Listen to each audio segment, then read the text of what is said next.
Halo teman horor, kembali lagi bersama saya nih Mas Aurin. Kali ini saya akan membawakan cerita yang berjudul Jarang Goyang bagian 5 oleh Bang Esal. Sebelum mulai ceritanya, jangan lupa like, komen, dan subscribe agar kalian tidak ketinggalan cerita selanjutnya.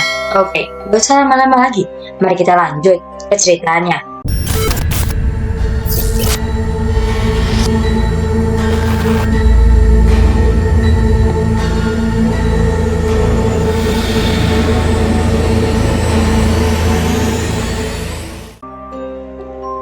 Jarang goyang. Seorang gelandangan membuka resleting celananya. Ia hendak di atas pondasi sungai. Tubuhnya bergidik setelah selesai mengeluarkan air kencingnya. Sebelum ia beranjak pergi, matanya sempat menangkap sesuatu yang aneh di permukaan sungai. Ia memicingkan mata, memastikan benda apa yang sedang mengapung di sana. Merasa penasaran, lelaki kurus keringnya itu turun dari atas pondasi. Kakinya sempat tersandung batu. Ia meringis kesakitan. Pelan-pelan, lelaki itu mendekat ke tepi sungai dan terkejut. Itu ternyata mayat, dan tidak lain adalah mayat Ahmad. Lelaki itu menelan ludahnya, kemudian lari terbirit-birit untuk mencari bantuan. Anehnya, saat ia berhasil membawa segerombolan orang untuk mengangkat jenazah, tiba-tiba mayat Ahmad menghilang entah kemana. Mereka memarahi gelandangan itu, menganggap kalau ia sudah gila. Tapi jelas-jelas barusan ada mayat di sana. Gelandangan itu bingung, kemana mayat tersebut? Apa sudah hanyut? Kamu dari mana sayang? Mila berdiri di depan pintu menyambut kedatangan baru. Aku ada urusan tadi di luar. Urusan apa? Biasa, teman lamaku ngajakin nongkrong. Mila mengangguk. Farhan udah tidur? Tanya Daru. Udah, tadi habis minum obat langsung tidur. Mila beranjak ke dapur. Mau kubuatkan teh? Tanya Mila. Boleh. Daru duduk di atas sofa sambil menghela napas. Ia merasa lega sudah membunuh Ahmad. Suara sendok beradu dengan gelas terdengar dari dapur. Di sana terlihat Mila yang sedang sibuk menyeduh teh. Seketika saja, Daru teringat perjuangannya untuk mendapatkan Mila. Sungguh tidak mudah. Segelas teh disuguhkan. Mereka ngobrol di atas sofa hingga larut malam. Keduanya lalu tertidur di sana. Tengah malam, hujan mengguyur sangat deras. Petir berkelabatan. Mila terbangun karena mendengar suara seseorang mengetuk-ketuk pintu kamar mandi. Ia coba membangunkan Daru, namun tidak bisa. Suaminya itu tidur sangat nyenyak. Terpaksa, Mila pergi sendiri untuk memeriksanya. Pintu kamar mandi terbuka sedikit. Perlahan Mila mendorong pintu tersebut. Di sana, ia melihat Farhan, anak lelakinya yang berumur 10 tahun, sedang berdiri membelakangi Mila.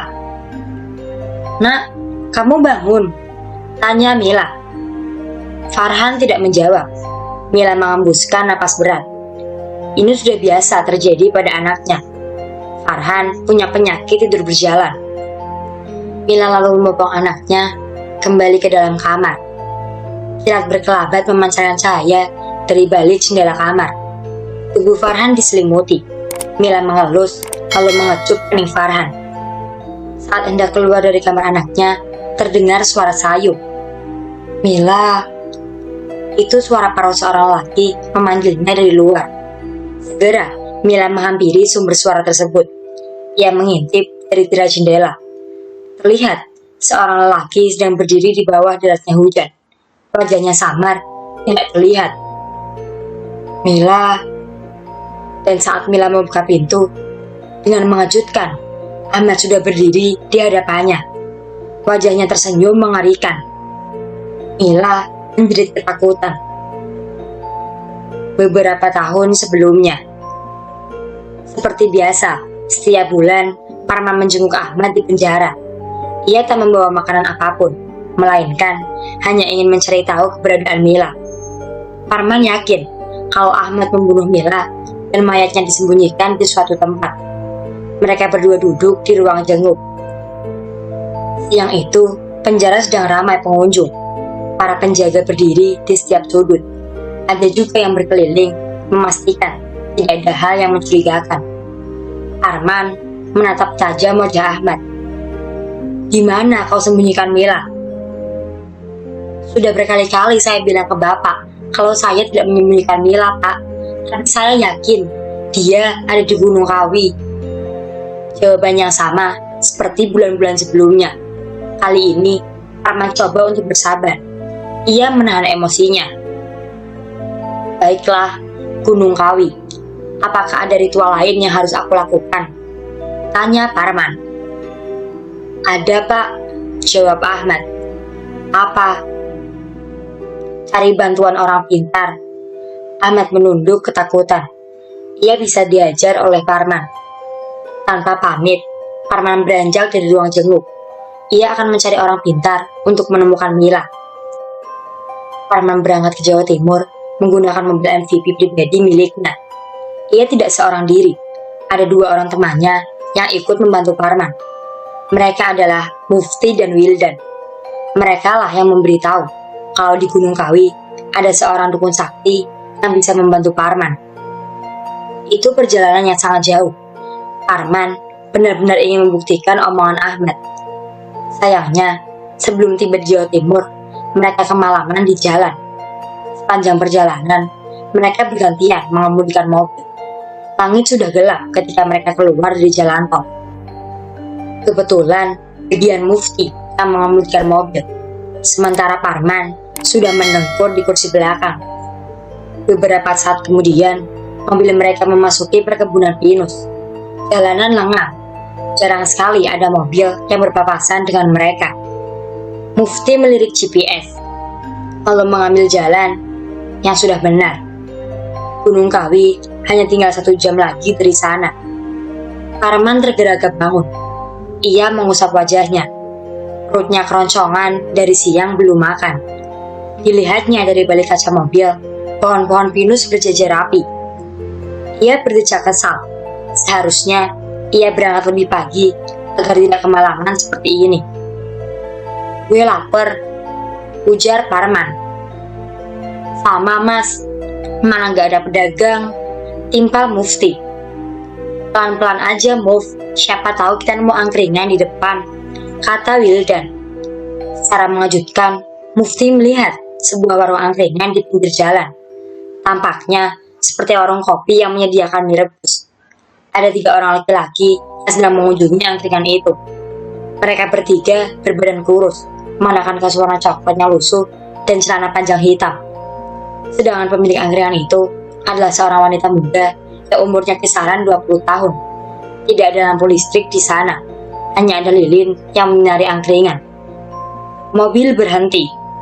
Mereka turun, lalu menyerbu warung angkringan. Perut mereka sudah sangat lapar. Tak sabar rasanya ingin cepat makan. Tapi ada yang aneh di sana. 3 orang laki yang sedang duduk di kursi panjang terlihat tidak sedang memakan apapun. Mereka hanya duduk terdiam dengan wajah pucat. Tuput dengan perempuan pemilik angkringan. Ia berdiri memenuhi Parman dan teman-temannya dengan tatapan datar. "Mbak, ada mie rebus?" tanya Parman yang kemudian duduk di kursi panjang. Perempuan itu tidak menjawab. "Mas, kayaknya ada yang gak beres nih." Mufti mulai curiga. "Iya, Mas. Mendingan kita lanjut jalan aja," ajak Wildan. Tanpa menimpali perkataan teman-temannya, Parman beranjak pergi dari angkringan itu. Sekali ia menoleh ke belakang, dan perempuan tadi masih menatapnya dengan datar. "Angkringan setan kali itu," decak Mufti. "Gus, jangan ngomong sembarangan," timpal Parman. Ada yang aneh saat mereka kembali ke mobil. Jok mobilnya dipenuhi kembang melati. Entah siapa yang menaburkan kembang tersebut. Parman dan kedua temannya mulai panik. Mereka lantas membuang melati tersebut dan langsung tancap gas. "Mas, lu pernah denger nggak kalau kita nyari orang hilang karena hal gaib, kita harus masuk ke alam gaib juga?" Tiba-tiba Wildan membuka obrolan. "Masa sih, Will?" "Iya, Mas. Iya, Mas. Saya dengar cerita dari orang-orang. Mas, lihat apa itu? Mufti yang mengemudikan mobil berteriak panik sambil menunjuk-nunjuk sesuatu di depan. Di depan mobil ada 3 bola api yang tiba-tiba menyambar ke arah kaca mereka. Mereka berteriak. Mufti langsung tancap gas. Ia semakin mempercepat laju mobilnya. Selang beberapa menit, akhirnya mereka tiba di Gunung Kawi. Mufti dan Wildan langsung membawa Parman ke Mbah Karyo, seorang dukun sakti. Mereka disambut dengan ramah oleh Mbah Karyo. Rumahnya sangat sederhana. Dindingnya terbuat dari kayu dan lantainya di semen. Tidak ada sofa di rumah itu. Mbah Karyo menggelar tikar dan mempersilahkan mereka duduk di atasnya. Dari pintu dapur muncullah Mbok Ibah, istri Mbah Karyo yang sudah bungkuk. Langkahnya pelan dan patah-patah. Ia membawa teko kecil berisi air putih dan beberapa gelas bermotif bunga di atas nampan. "Mari diminum dulu airnya," kata Mbok Ibah dengan logat Jawa yang kental. Ketiga lelaki itu mengangguk ramah. "Jadi, maksud kedatangan kami kemari untuk meminta bantuan Mbah Karyo. Ini teman saya, namanya Mas Parman, Mbah. Anaknya korban ilmu pelet dan sekarang menghilang," jelas Mufti. Mbah Karyo menghisap rokok kreteknya. Asap mengepul memenuhi wajahnya yang sudah keriput. Anakmu masih hidup," kata Mbah Karyo singkat. "Iya Mbah, kata orang yang pelet anak saya. Sekarang anak saya ada di Gunung Kawi." Sebentar. Mbah Karyo memejamkan mata. Telunjuknya ditempelkan di kening. "Dia ada di alam gaib. Ada dukun yang menumbalkannya." "Lalu saya harus bagaimana, Mbah?" "Kau harus menjemputnya ke alam gaib." Tepat jam 2 dini hari, Parman melakukan ritual mandi kembang untuk masuk ke alam gaib. Ia bertelanjang badan dan hanya mengenakan celana panjang berwarna hitam. Kedua temannya menyaksikan ritual itu. Mbah Karyo membaca tambang berbahasa Jawa yang tidak mereka pahami. Sesekali, ia mengambil rokoknya, lalu menghisapnya. Asap rokok itu ditiupkan ke kepala Parman. "Ingat Parman, saat kau masuk ke alam gaib dan melihat anakmu di sana, lekas tarik lengannya dan jangan menoleh ke belakang." "Baik, Mbah." Dalam sekejap mata, Parman menghilang. Dua temannya terkejut melihat kejadian itu. "Apa Mas Parman akan baik-baik aja, Mbah?" "Tenang saja, dia pasti kembali. Aku akan bantu dari sini." Di alam gaib, Parman mendapati dirinya sedang berdiri di sebuah pasar. Pasar tersebut dijejali orang-orang yang berpakaian seperti pada zaman kerajaan. Perempuannya mengenakan kain batik yang dijadikan tapeh. Mereka juga mengenakan baju kebaya jadul. Sementara itu, para lelaki menggunakan belangkon dan celana cingkrang warna hitam. Sebagian dari mereka mengenakan baju, tapi ada juga yang bertelanjang badan dan hanya mengenakan celana saja. Mereka semua nyeker, alias tanpa alas kaki. Parman celingukan. Apakah ini alam gaib? Kenapa ramai sekali? Hatinya bertanya-tanya. Parman melangkah menuju kerumunan orang. Di sekelilingnya, orang-orang sibuk bertransaksi. Ada yang membeli buah-buahan, juga sayuran. Tapi, Parman tidak melihat ada anak-anak di sana. Tak lama kemudian, terdengar suara gamelan di tabu. Ada iring-iringan manusia muncul di tengah keramaian pasar. Mereka menggotong sebuah saung kecil. Di saung itu, ada seorang gadis cantik sedang duduk dengan tenang menyaksikan suasana pasar. Parman terkejut, sebab apa yang dia lihat tidak lain adalah Mila, anaknya sendiri. Mila didandani seperti pengantin Jawa, tapi tatapannya kosong dengan senyum tipis di bibir. Sesekali ia mengangguk saat orang melemparinya dengan bunga. "Mila!" Parman berlari mendekati iring-iringan itu. Parman menghampiri arak-arakan itu. Pakaian Mila seperti pengantin yang hendak melangsungkan pernikahan. Orang-orang pasar terlihat bahagia menyambut kedatangannya. Mereka sesekali melemparkan bunga melati ke arah saung kecil yang ditumpangi Mila. Arman terus merangsek. Ia memaksa tubuhnya untuk menerobos pagar para laki yang mengawal arak-arakan. "Mila, ini Papa!" teriak Arman dari bawah saung. Tubuhnya dihadang oleh 3 lelaki berkulit hitam. "Mila!" Arman terus berusaha memanggil putrinya, tapi tetap saja Mila tidak memedulikan ayahnya. Arak-arakan itu berhenti. Mila turun dari saung, lalu melangkah dengan anggun. Ia menghampiri seorang laki yang akan menjadi suaminya. Lalu digenggamnya tangan Mila oleh lelaki itu sembari tersenyum. Ia lalu membawa Mila melangkah ke pelaminan. Arman dengan sisa tenaganya berlari menerobos kerumunan orang-orang di sana. Ia berhasil meraih anaknya. Ia lalu membopong dan membawanya pergi menjauh dari acara pernikahan gaib tersebut. Seperti apa yang dikatakan oleh Mbak Karyo, jangan pernah menoleh ke belakang dan teruslah lari menjauh. Mila yang ada dalam bopongannya tidak berontak. Wajahnya datar memandangi Parman. Parman tidak mendengar suara orang-orang tadi. Sepertinya mereka tidak mengejar Parman. Tidak lama kemudian, Parman melihat ada sebuah lubang hitam yang berpusat. Tanpa pikir panjang, ia melompat ke dalam lubang tersebut. Angin berembus kencang menerpa tubuhnya. Ia merangkul Mila dengan erat. Hingga akhirnya, Parman tidak sadarkan diri. Di dalam kamarnya, Mbah Karyo bertapa. Ia sedang melakukan negosiasi dengan jin penjaga Gunung Kawi. Jin itu mau membebaskan Mila, tapi dengan sebuah syarat. Kalau kelak Mila punya anak, maka anak pertamanya harus diserahkan kepada kerajaan jin Gunung Kawi. Mbah Karyo mengiyakan syarat tersebut. Ia akan menyampaikannya pada Parman. Mbah Karyo kemudian bangkit dari duduk bersila. Di hadapannya terbaring tubuh Mila dan Parman yang sama-sama tidak sadarkan diri. Bibir Mbah Karyo bergetar merapalkan mantra. Ia kemudian meraih bunga melati dari dalam lemari kayu, lalu menaburkannya di atas tubuh mereka berdua. Keesokan harinya, Parman dan Mila terbangun.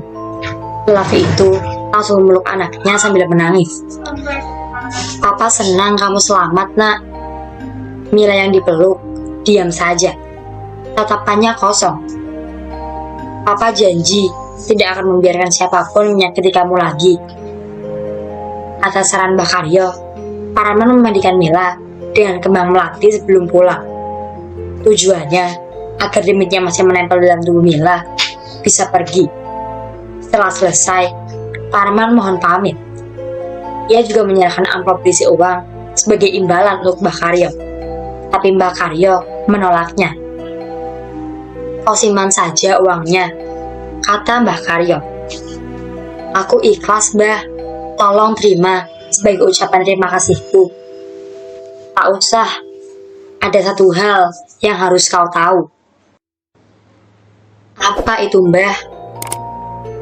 "Mila tidak kembali dengan cuma-cuma. Ada imbalan gaib yang mereka minta." Mendengar itu, Arman terkejut. Imbalan apa, Mbah?"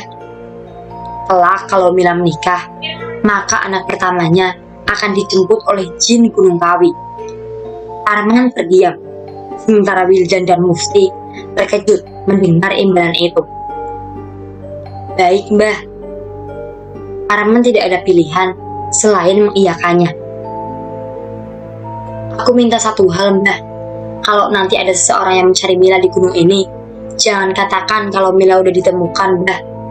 Orang yang akan mencari Mila itu adalah pelaku pelet. Dia yang menghancurkan hidup anak saya, Mbah." Mbah Karyo mengiyakan. Mereka kemudian pamit.